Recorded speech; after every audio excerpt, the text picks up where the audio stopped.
আসসালামু আলাইকুম।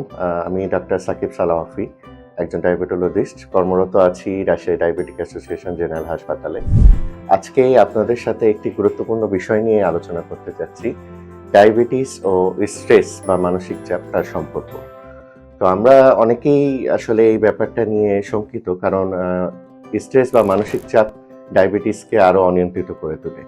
এবং আমাদের এখানে একটি গবেষণায় দেখা গেছে প্রায় ৭০ ভাগ লোক দেখা যাচ্ছে যে কোনো না কোনো মাত্রার স্ট্রেস বা মানসিক চাপে তারা ভুগছেন, এবং ৭ ভাগ প্রায় ব্যক্তি যারা ডায়াবেটিসে আক্রান্ত তারা উচ্চ মাত্রার মানসিক চাপে ভুগে থাকেন।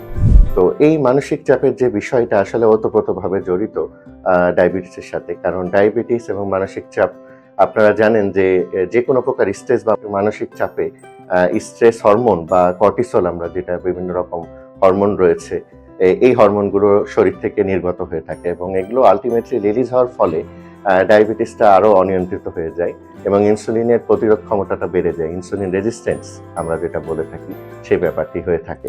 তো এই বিষয়গুলো যেন না হয়, আমরা এই জন্য আসলে ডায়াবেটিস রোগীদের ক্ষেত্রে, তাদের ক্ষেত্রে মানসিক চাপ মুক্ত থাকার আমরা পরামর্শ দিয়ে থাকি চিকিৎসকরা। এবং এই ক্ষেত্রে কিছু নিয়ম রয়েছে, আমরা যদি নিয়মগুলো আপনাদেরকে শেয়ার করি। প্রথম নিয়মটি হচ্ছে, আপনাকে অবশ্যই সপ্তাহে ৫ দিন আধা ঘন্টা করে হাঁটতে হবে। এইটাতে গবেষণাতে দেখা যাচ্ছে যে যারা হাঁটেন নিয়মিত তাদের ক্ষেত্রে মানসিক চাপটা একটু কম থাকে।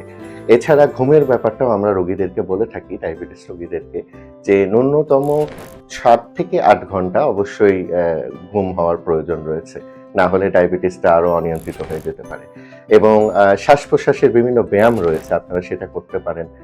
আপনারা জোরে জোরে একটু শ্বাস নিলেন, আস্তে করে শ্বাসটা ছাড়লেন, এইভাবে কিছু শ্বাস প্রশ্বাসের কিছু ব্যায়াম রয়েছে, এটাও আপনারা করতে পারেন।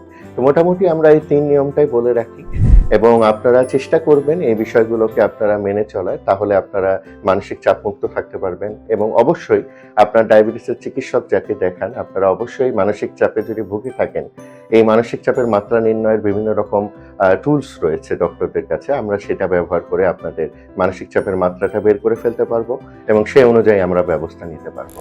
তো আপনাদের সকলের সুস্বাস্থ্য ও সুন্দর জীবন কামনা করে আজকে আমি আমার বক্তব্য শেষ করছি। ধন্যবাদ সবাইকে।